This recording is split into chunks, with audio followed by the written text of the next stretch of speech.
What do you mean you don't have hot sauce? This is Texas. We put Tabasco on cornflakes.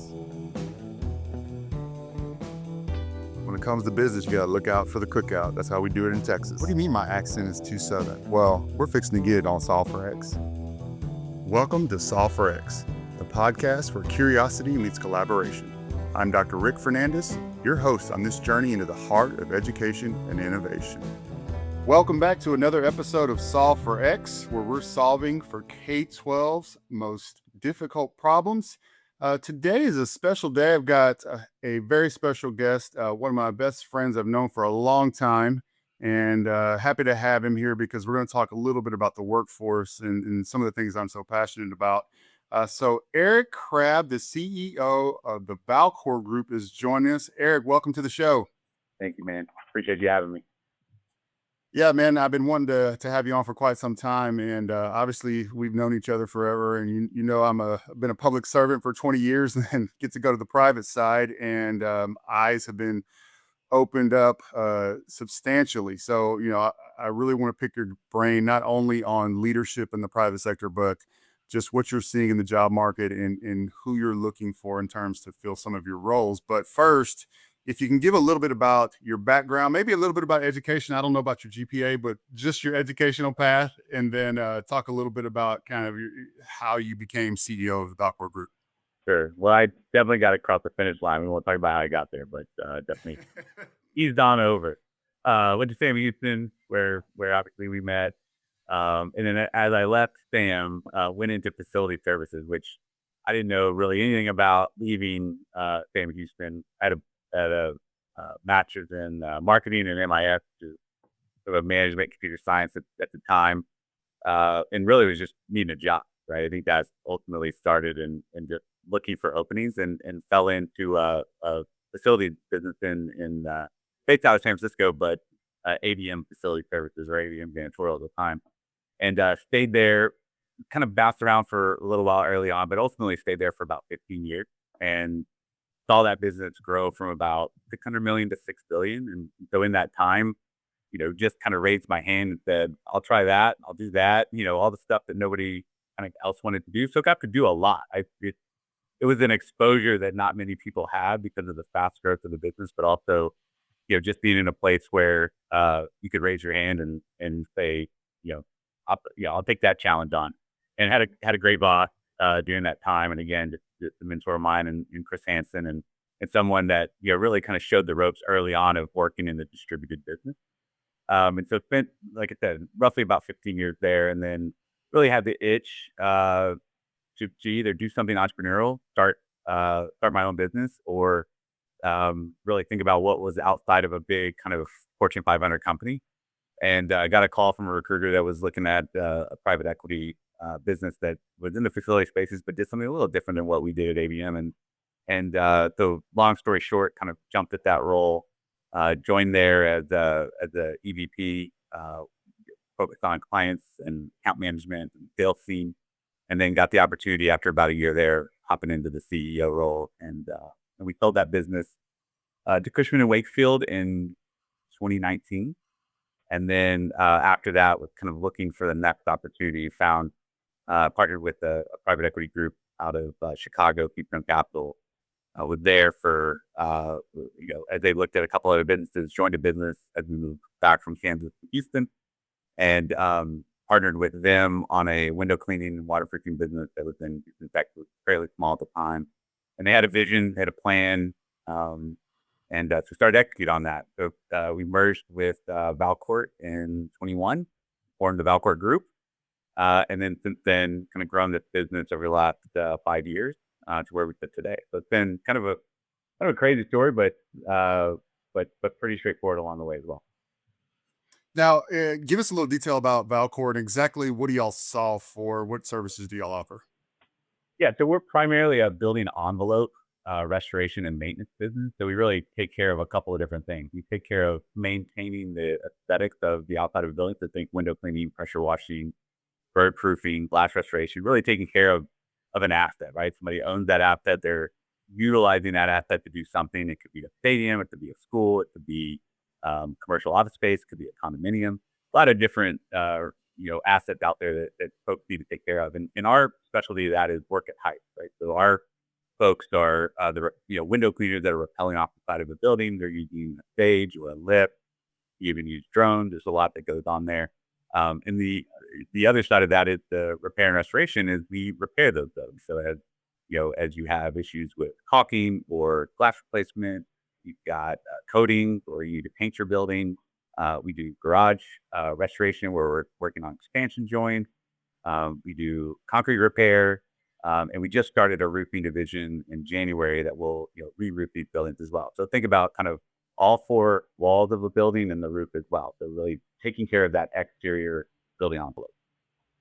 Awesome. Yeah. So it sounds like I do a little bit of everything to make sure facilities are up to par and that the owners get their biggest bang for the buck, making sure to keep it up to code and all of that. And I saw that you guys are in 30 states, so that's a lot of territory to manage. And as a CEO, right? Like I think a lot of young people have it in their minds, I get out of college and I'm going to be a CEO somewhere and run a company and lead a company. But the reality of that is probably not as glamorous as some may think. So, when you think back to kind of your path, what are some of the lessons that you learned in leadership to help you prepare to lead a company like Valcourt and really, balance the providing for your clients, also making sure that the company's moving in the right direction. There's a substantial amount of growth for investors and all of that different things. Just some of the lessons along the way that you learned. And people first. I think as whether it's a customer, whether it's somebody on your team, whether it's a technician in the field, I think it aligned with figuring out how to think about that person first and foremost. And we kind of think about that through the lens of core values because I think it gives you a framework to operate in and have safety around a distributed business. When I started here, we were in one office and I sat in a conference room for 6 months with a laptop. And you could touch everyone that day, right? I could walk around, I could speak to people, I could, go see job sites, very easy. We're in 51 branches today with across 30 states. You can't do that the same way. So you have to find different ways to interact and create connectivity inside of the business. So that people really relate to the culture and how you build that culture inside of your organization, I think is solving customer problems, solving internal problems, working together to solve, challenges at the job site. Again, we do a lot of restoration work. So, you take down that wall and there's something behind there that you never anticipated. And how do you solve that problem? So it's around, I think it really matters. The culture it's so important to the success of the business. So I always kind of start with the people side, but that was, kind of over lessons learned, right? As you asked about what what are those lessons? Like what brought you to that point? But you recognize, especially in a service space, I mean, we're not manufacturing anything. We're solving problems for customers through people. That culture absolutely matters if you think about, kind of the success of the customer, then also ultimately the success of the team. Now, can you take us through like a typical, I mean, there probably isn't a typical week, but just like there's some of the things that, you have to do weekly to make sure everything stays on track, that your people have what they need and that projects are on time, on budget, all of those things. Can you give us a little bit of insight of what it looks like for a CEO? Yeah, I mean, lots of meetings, right? And I would say I don't know if they're always the most productive, but have I connecting with people that the old line that was another meeting that could have been an email, right? So but trying to optimize even a meeting performance, like when you think about how can we reduce the number of meetings and still have the same efficiency, which gives people back time in their day to do other things. That's certainly something we think about in our organization. But I would say to, kind of the typical day, have a lot of one-to-one in my week, when I'm talking with our team.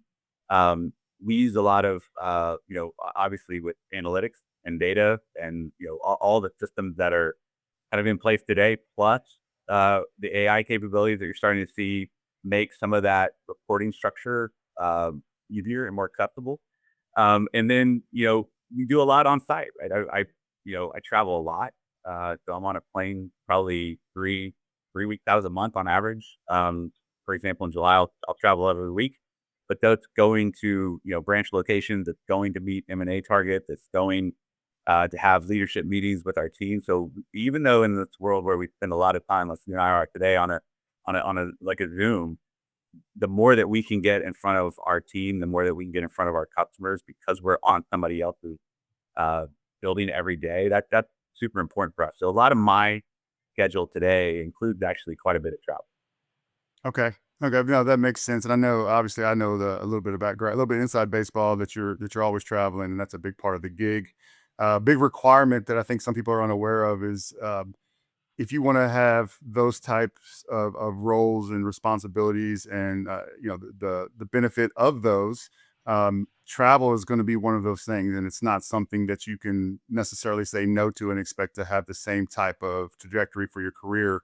And I think you would agree that if you didn't travel, if you weren't as flexible, if you didn't make those sacrifices, that you probably wouldn't have been able to kind of ascend like you have. Is that accurate? That, like, hey, you just got to bite the bullet on some of these things and be willing to really just be where you're needed at a moment's notice.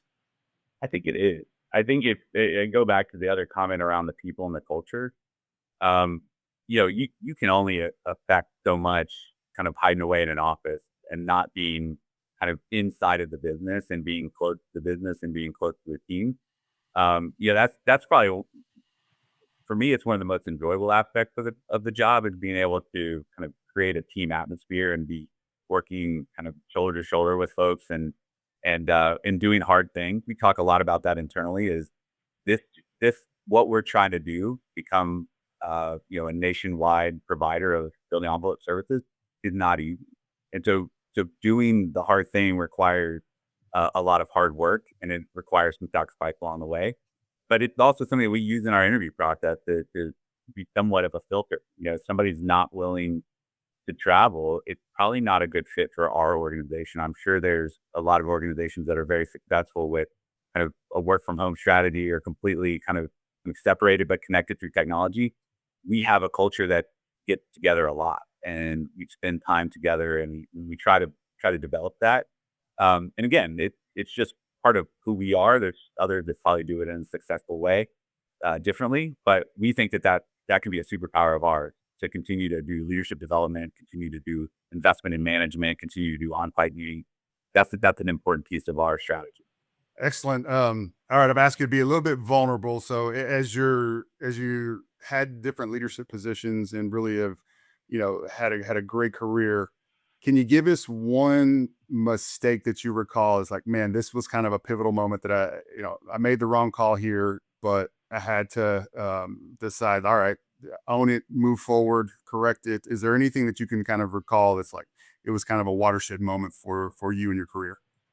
Yeah, I mean, well, there's been a lot, right? So I don't really giving you one would be probably more challenging than giving you any at all. But I would say that like it's kind of a key theme, if you will, that I learned through some of those mistakes were, uh, you know, rushing into a solution versus gathering continuity and or perspective.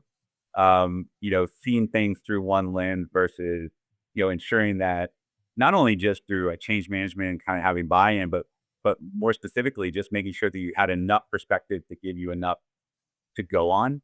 And so, you know, that, that- I still think internally I have a fast engine in terms of like execution. It's still there, but I've also learned to know that that's my bias and how do I check that bias when we're in a meeting or we're in a situation that requires action. If there's a triage situation going on, and how do we stop for it, and we can jump to to a conclusion very quickly versus kind of first principles and root cause thinking, right? Like how do we think about not just solving the symptom but solving the actual holistic problem?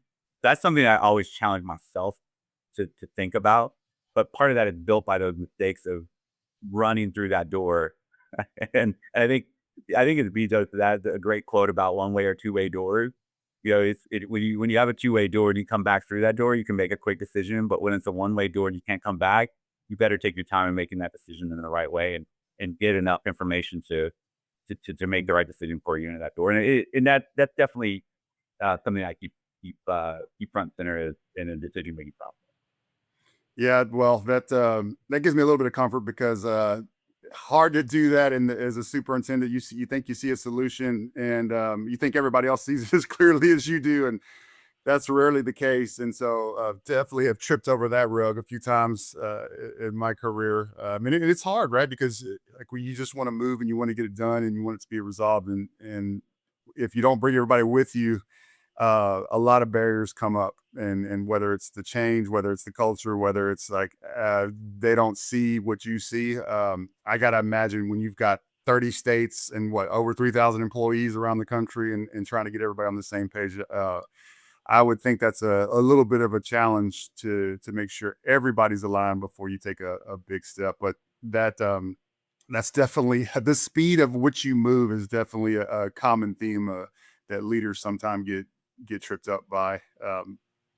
Now, I want to move over to kind of the K-12 space, right? Because a lot of my work is with either businesses and or community college or school districts, and particularly in the workforce. What are some of the skills that you're seeing that we really don't have the pipeline for, whether it be here in Texas, Houston area, or nationally? Is there a couple of jobs or skill sets that, like, man, we really need to figure out a way to ramp this up with some of our universities or some of our certification programs, what have you? Yeah, I probably answer that question in kind of like two ways. The first way would be, from a trade perspective. Like we are a specialty trade in what we do. We have masonry, we have kind of concrete, we have kind of all that. Um, and there's always going to be a shortage of that kind of expertise trades labor because it takes 10 plus 20 plus years to get to be an expert in that trade. I would say it's the toughest job in our business is to be working at a job site at height in the conditions. It's the toughest job. And by proxy, we all have a job because they are executing on a daily basis, and we're virtually here to support them. That pipeline for that entity, like the trade as a whole. And I've worked in HVAC, I've worked in janitorial, I've worked in security, I've worked in engineering. By far, like the trade organization are lacking that the pipeline of that labor that's pouring into that, and we all know that, right? I mean that's not a secret. But there's certainly areas that I think organizations have a responsibility to invest in that pipeline. And how do we do that, right? We have union and non-union labor, and so in some union markets they have that pipeline. Non-union market, you don't necessarily have it as defined. So if you think about how we can do that, that is really it's a craftsmanship, right? They're we work on historic buildings where they're recreating lime, this like the certain mortar mix that matches the limestone from the same quarry, and there is an artesian aspect to that master craft, and so that you have to create an environment where that work can be done, or there's an apprenticeship that can happen even in a non-union environment that lifts those up. So definitely, as you think about folks that are coming out of high school that love working with their hands, they love being outside, they love building something. That's an area of opportunity for those folks, and they can do very well financially in those roles as well. On the other side of that question, right, you think about it from like what is our office staff and management. It's gonna be interesting to see the AI kind of play out over kind of more of the white collar careers.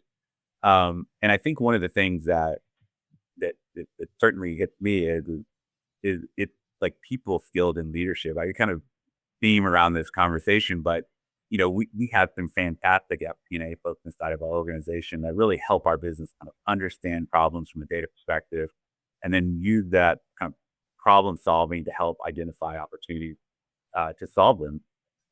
But it takes leadership skills, it takes people, it takes relationship. It's not just the data, right? It's working using that data to help lead the organization in the right direction. And so, I think about skill set, the faster that you can get to a relationship building situation where you're connecting dots between data, the faster you'll solve that problem, or help solve that problem. And so that's one of the areas that I see from a soft skill standpoint, right? It's not necessarily you're not going to get your degree in relationship management, but it ties together the organization when you are quickly having powerful tools at your fingertips that can go through large data sets and somewhat show you kind of statistically or through data like what the potential problem might be.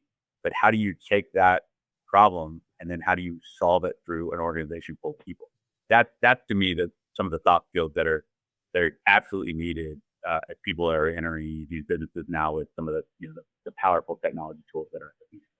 So, to take that a step further, so like when you're hiring for some of your executive team, your C-suite folks, um, I gotta believe that that's just as much of a challenge. I mean, we're seeing it here in public ed, where like superintendents, the churn is just massive. That cabinet level group is there's positions all year round, where it used to be like May and from March to June was probably the time where you would see some turnover, but now it's just nonstop. How challenging is it for you guys to hire executive leadership? And then what are some of the things that you look for or some tells like when people are interviewing, it's like, okay, this is somebody that I want on the team.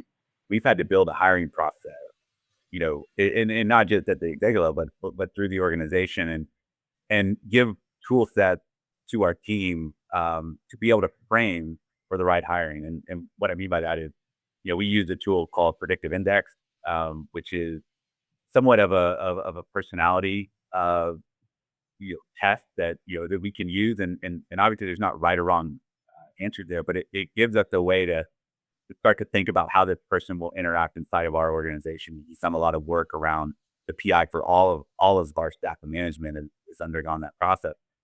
And so utilizing that coupled with cognitive testing, coupled with a couple other things, we've created profiles that generally will do very well in certain positions inside of our organization. And so understanding kind of how to hire and what we're looking for is important. I think the other step is just some of the process. Who's involved in that hiring process? Do you have a hiring rubric that everybody's hiring to? Because we found a lot of times we might have 6 interviews and 6 different people are interviewing to a different grading scale.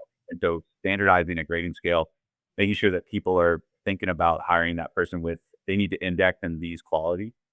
I think the other thing is, I do a lot of kind of final interviews in a way, especially on the ELT and some of the other work that we do.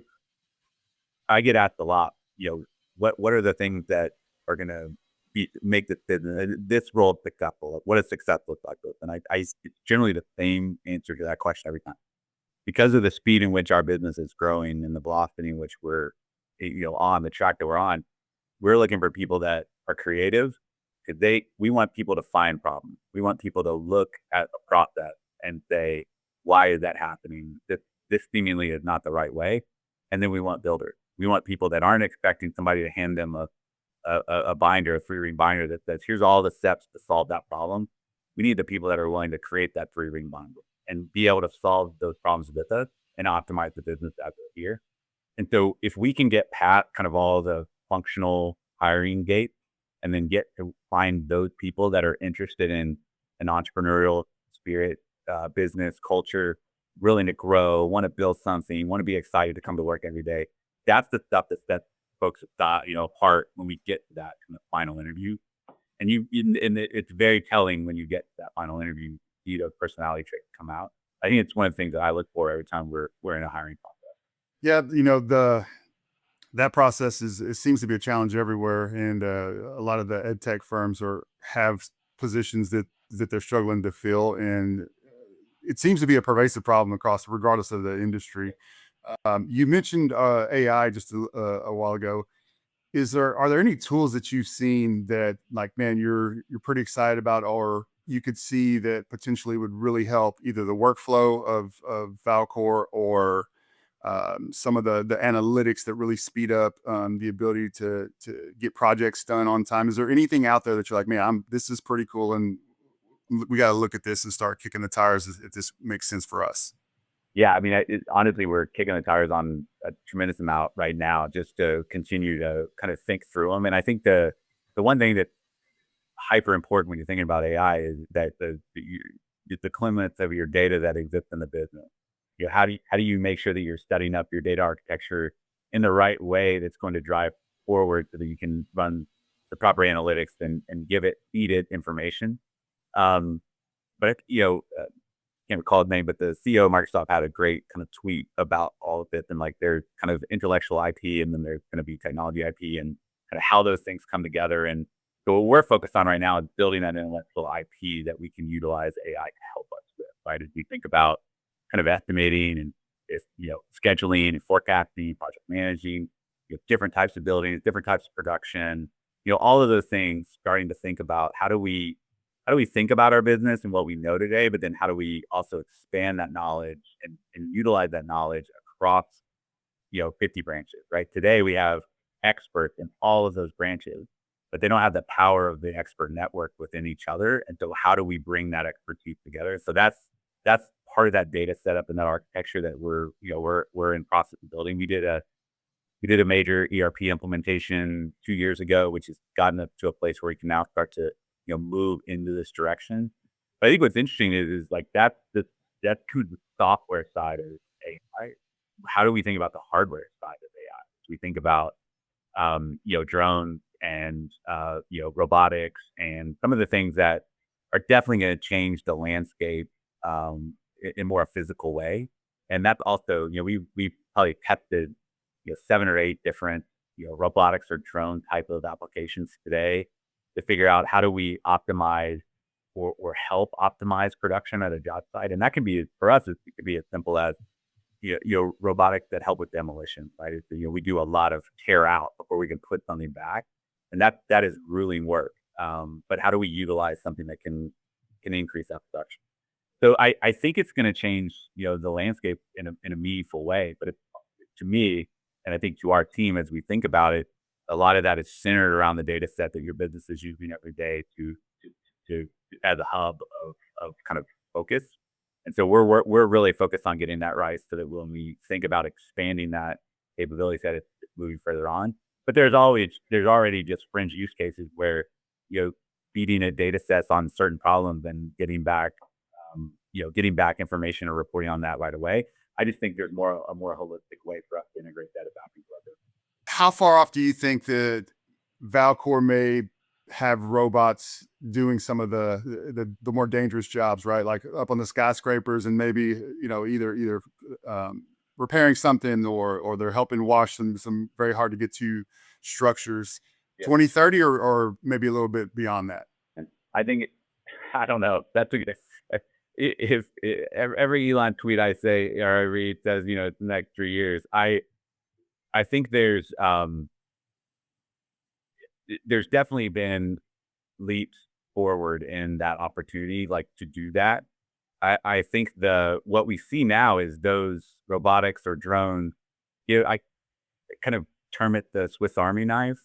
It is actually open addressable market for us versus increased production. And what I mean by that is we can clean and repair things that historically we wouldn't have been able to do because there wasn't a safe rigging system, like on a water tower, for instance. Right. We had much more opportunity to clean those or through a drone today, which we wouldn't have historically done through manned labor, because there's just really not necessarily the right safety equipment to do that. So that additional opportunity for us to continue to service customers. So we've seen an expansion of the addressable market versus kind of expansion of production. I think the expansion of production will come. I think it just depends on how quickly kind of the robotics evolve into being able to allow for that. But I also think that becomes, that becomes a supplemental function for the expertise that's on the job. I go back to that. When you're doing new construction, it's more about production. You have a flat piece of earth and you're able to do something with it. We're working in complex 3D environments all the time, trying to solve a customer's problem. And so that requires that artisan or craftsmanship approach where, they're ad hoc solving problems as they find those problems on the job site every day. So that's where we find that, the robot can help with that is imagery. It can be scanned. It can do a lot of different things that can provide more information, so that when they get to the job site, they're not, 30 to 30 thoughts trying to figure that out. They can go there with a plan before they actually arrive. Yeah, I was curious, like, because I saw that China was having some MMA with robots, and I was like, man, how soon before like the guys in the warehouse are fighting the robots, like during the lunch break, and you walk in and like there's robot parts everywhere. And obviously it's a joke, but golly, like to think that before too long, people will have, robots in their homes like the Jetsons. Is pretty wild to think about that and what the impact would be on just the ability to have massive infrastructure like work around the clock without any fear of injury and all those different things, and give us a lot of more power globally. So I'm very interested to see how that takes off. One of the things I struggle with is being an educator and then being on the private side and then seeing my kids go through the public school or school and just education in general.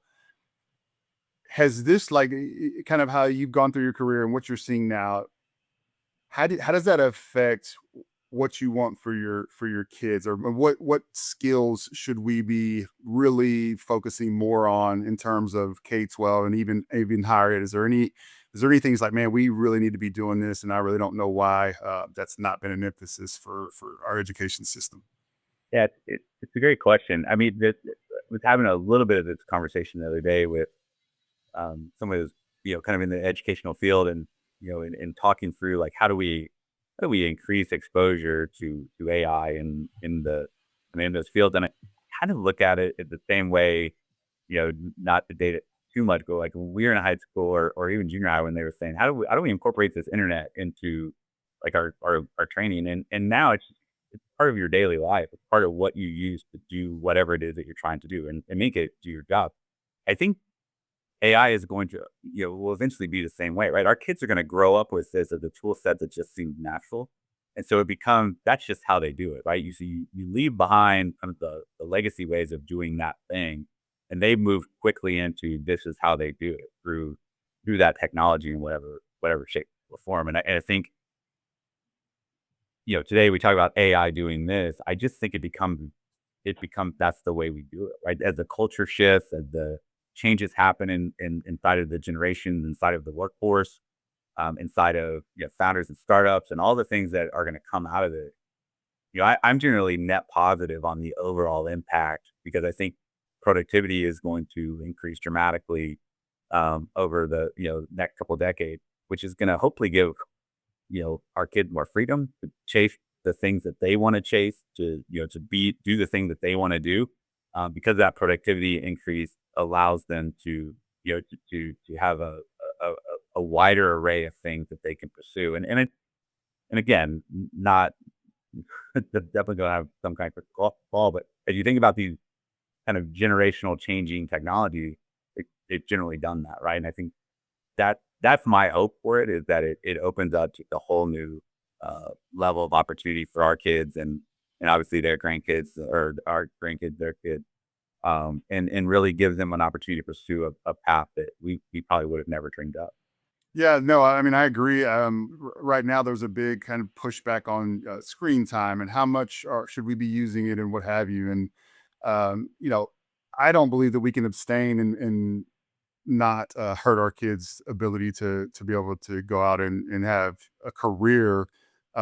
Because if we abstain and we don't engage with it, I'm not saying we just don't do it cautiously, but they will be behind in the type of skill sets that they'll need because of the velocity of how this is moving.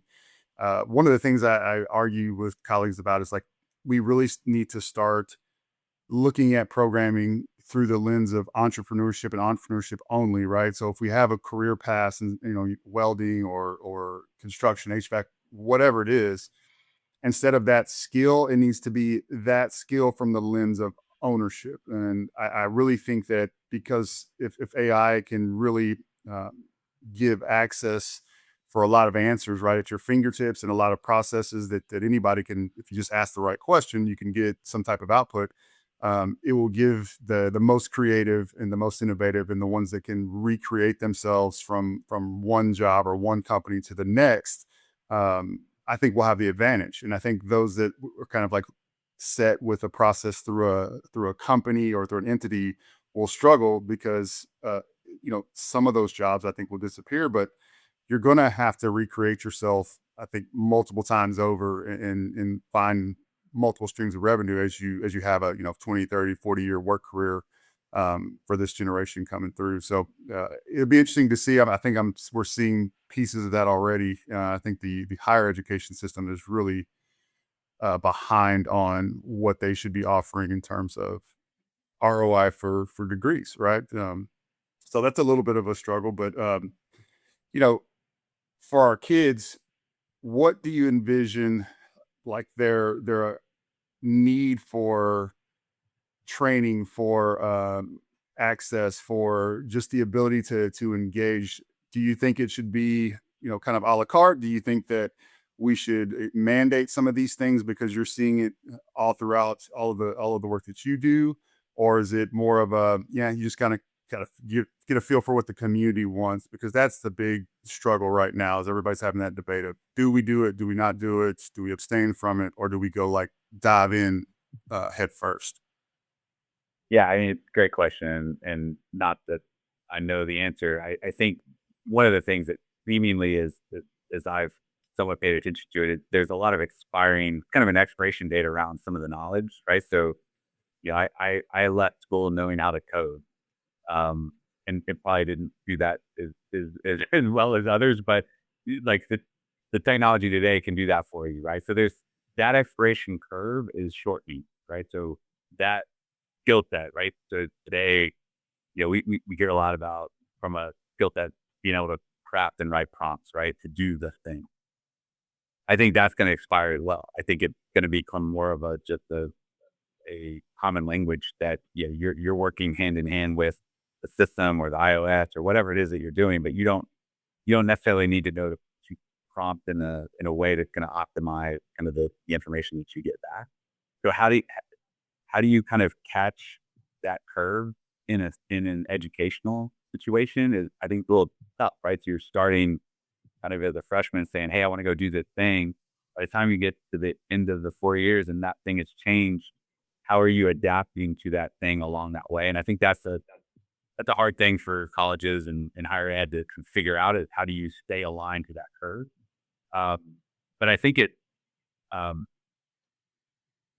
the skill set, like, again, I'll just go back to the skill set that we started with. Like, I think it's a lot of that is like, I would be more interested in kind of relationship and leadership and, entrepreneurship, 'cause you're thinking about how do I use all these tools to further build a business, even if it is a trade-based business. There's a ton of tools out there today that can then now answer the phones and create appointments for you. And, there's a lot more there that's so much easier to focus on actually doing the trade. A lot of entrepreneurs that we partner with, they got into the business for one of two reasons: take care of their customers and to build a team that loved to do the work. And they end up worrying about payroll on a Thursday night, right? That's not why they got into the business. So if I can take away that back office function because I have some technology that can support the trade, that's really how I think about, the young entrepreneurs that are in the space today, is build that trade-based business and get supported by all these support systems that are now coming out of the ground from an AI perspective. So it's hard for me to kind of give you an exact answer on what that would look like Sure. in curriculum, but I like, that's where my head goes when I'm thinking about, what I want my kids to do, right? I would love for them to build a business someday and be able to support that, but it's going to look very different 15 years from now than it looks. No, that's a great point. I didn't think about the like, you know, there's a good opportunity to, if we can automate some of the tasks that nobody likes to do and really you didn't foresee having to do when you were chasing this dream of the career, bring some of the passion back to, and that's a big problem in education, to be honest. Somewhere along the line, like, we kill some passion from the little guys coming through to high school. So that's a great point I hadn't really considered. What one of the downfalls I think is it's be hard to lie to your kids, like like tell them Chuck E. Cheese is closed or something, or like when they're 3 and 4, um, because the answers are so readily available. So a good thing, but also some problems that parents haven't considered about. All right, do how quickly do I want them to know about this certain thing, and trying to bridge the gap between the age appropriateness of learning things when all they have to do is literally ask Alexa or ask their phone or what have you, to jump in right there. So I'm interested to see how parents handle just the speed and the access of really any answer that they can ask. So I think there's going to be some challenges there, but and I don't want to take up too much of your time. I could ask you a million questions about all of this stuff, but it's just good to get your perspective and understand kind of where the workforce is going, especially a company that's so heavy into the trades, which we tout in education, but we still struggle like with luring kids into those particular pathways, because nobody really wants to, you don't stand up in kindergarten and say, I want to go work on HVAC or I want to be a plumber or a welder. It's typically from some type of mentorship or a family member or what have you. And so trying to figure out where does it really stem from that people want to go into those career fields. It's still the same struggle it's been for 20 years. So I appreciate your perspective, appreciate your time, and best of luck to Valcourt, and don't break the Liberty Bell or anything like that if y'all are working on one of those high priority projects. Absolutely. We try to know our limits. Is there anything you turn down? You're like, Statue of Liberty. Guys, I think we'll opt out of that one. We definitely have some conversations around it before we take it on. Can you share one that y'all are like, oh, this is going to be? Not really. Like generally, it comes down to like access. So can we get to that place to do that work, right? And so, so that's where I say we would turn down something. And there's a lot of complicated, buildings and structures in the US. But there's definitely, one of the things that we talk about is our purpose. And it really, it's about working in the communities, because in being in these branches, there's so much passion around taking care of the assets that are in the community, right? The church, the stadium, the school. And so you get an emotional response, when we're with project manager, that they talk about, hey, we did that, that building 8 years ago and that building 10 years ago. But there's a pride in that craftsmanship that exists in those local communities. So they want to do those hard jobs, right? Because they want to be able to put their stamp on it and say, we did that. And so that's something that comes through every time I'm in one of these markets. Awesome, man. Awesome. Well, hey, I appreciate your time. And for all our listeners and viewers, like and subscribe. And if you're looking for a great company and you're a tradesperson, check out the Valcourt Group, and we'll see you next time on Solve for X. Thanks for joining us on Solve for X. Please follow, like, and subscribe for more episodes. And until next time, keep asking the right questions and solving for X.